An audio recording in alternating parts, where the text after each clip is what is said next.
to school, and I watched that movie called Fox and the Hound 2, called Free Cat.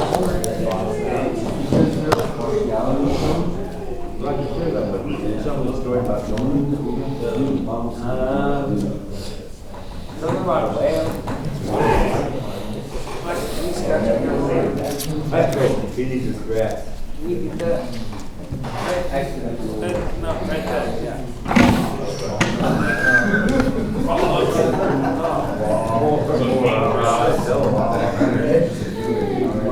Oh, that's good right there.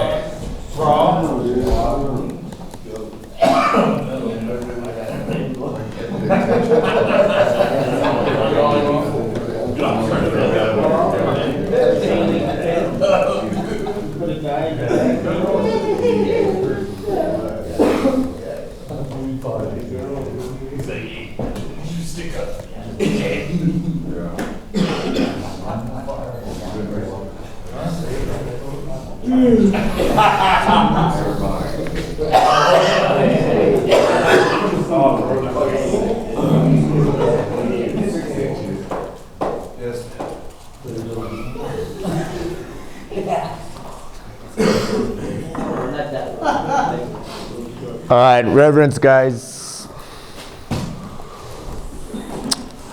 Thank you for joining me in my second Bible study. I am going to be in the book of Daniel. We're still in chapter 1. Before I go over anything, the rules are wake up. And also, if you guys need to use the restroom, you guys are more than welcome to use the restroom at any time. The waters that you have are the waters that you keep, and there's no going to the restroom and getting waters. Stay in the book that we're in, so there's no flapping of pages and going back and forth. I'm going to give some cross references, and when I do, I'll read them out loud for you. You guys can take notes and then look back on them later on. No cross talking. Keep it down to a minimum. I'm pretty nervous, so if there's a lot of chit chatter, I might just think I'm doing something wrong, or I did something funny, or I got something on my face. If you have any questions, raise your hand. I will answer it to the best of my knowledge. I will find out later if I don't know the answer, and if you guys have any input, you guys can put some input in as well. So, would anybody like to pray in? Yes, I would. Matt Petroff, go ahead. Okay, Heavenly Father, I thank you for this opportunity for me to be able to pray for this Bible study. I thank you for Randy, that your spirit may flow through him. I pray that you can forgive every single one of us, every single person in this room of our sins, so that we are capable of hearing your word, God. I thank you for feeding us with the bread of life, which is your word, the living word, God. And it may come to life, God, and fill us with joy, love, and peace, and patience, and kindness, and goodness, and faithfulness, and gentleness, self-control, God. Thank you for Randy to be able and willing to teach at this moment in time. I pray this all in your heavenly name. Amen. Amen. Thank you, Matt. So I'm kind of nervous, you guys. So excuse me if I seem like it.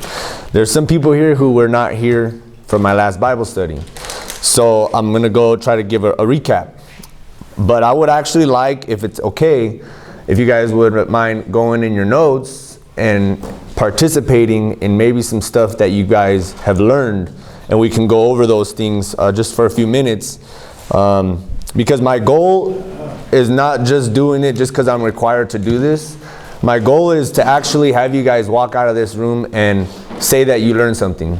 Say that you learned something new, you learned something interesting, something that I was able to teach you guys, So I know some of you guys have notes. If you guys remember anything, you guys can go ahead, raise your hand, and we can just talk about a couple of those things. Anybody? Remember from my last Bible study what you've learned? Yes. So I asked you a question about Daniel being turned to a eunuch and what it says in the Old Testament in Deuteronomy about not being in the presence of the Lord. I found out later on that because Jesus sacrificed himself, he was, cleansed of that. If that was considered a indiscretion or sin, according to the old law, so he was able to go to heaven after all.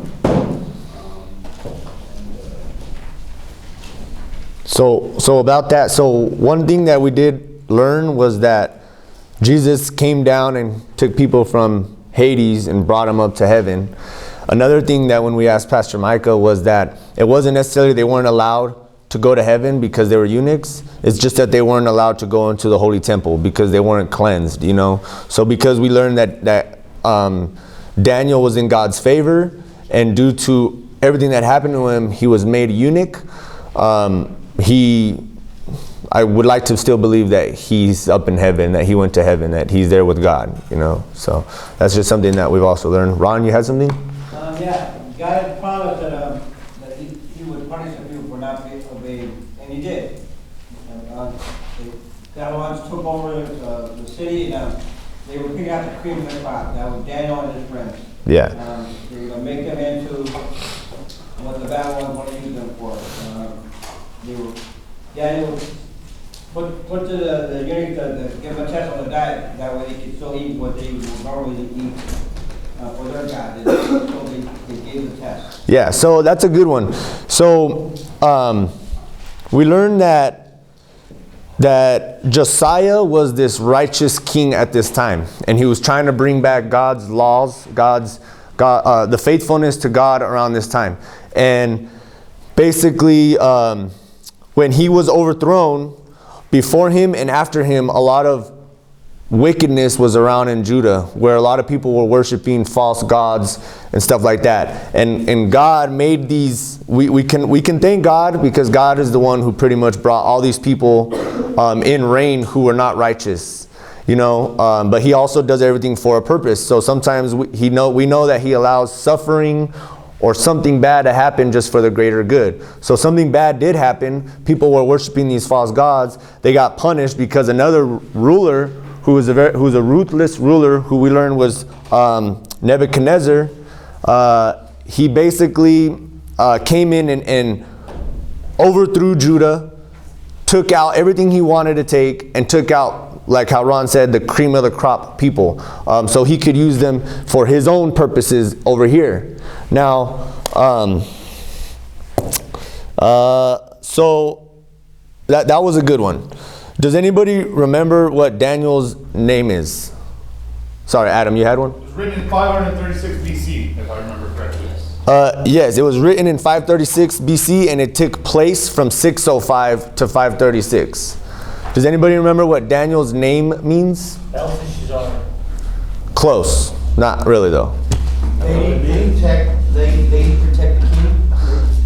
No. So, go ahead. No. All right. So, Daniel's name means my God is judge. And Daniel's name, Robert, was eventually changed to Belteshazzar, which they actually have their own meaning. So, Oh, that's the one I gave you the meaning to. Oh, Daniel. yeah, Daniel's name eventually changed to Belteshazzar. What was the meaning again? My God is judge. So I like hearing that you guys learned something from me. So I just wanted to have you guys, I wanted to invite you guys in for that moment. So Daniel was of noble blood. At this time, he was possibly a prince in the land of Judah, and he was a prophet. A prophet is someone who can communicate God's will to his people and disclose the future to them. Now, like as we said, in the land of Judah, many worshiped these pagan gods, these false gods, and there was a lot of idolatry going on. King Jehoiakim was the king, and he was an evil king in the Lord's eyes. He allowed all of this idolatry to go on. Josiah, who was his father, he brought back God's laws to Judah after coming across a scroll. When Josiah became king, idolatry was still going on because his dad and grandfather were evil kings, so they also allowed all of this to go on. His dad's name was Amon. His grandfather's name was Manasseh, and then the righteous king, which is his great-grandfather, was named Hezekiah. So Josiah had brought back rituals, laws, celebrations, things like Passover festivals, and he removed everything that had to do with idolatry. He removed temples, he removed priests, he removed statues in order to bring back the faithfulness and loyalty to the one true God. You had a question. Josiah's dad's name was King Amon. And then it goes farther on to Manasseh and Hezekiah. But this is just a recap. These are actually not really in the book of Daniel. This is just to give you guys a little backdrop of where we end up to where Daniel was. Chris, you had a question?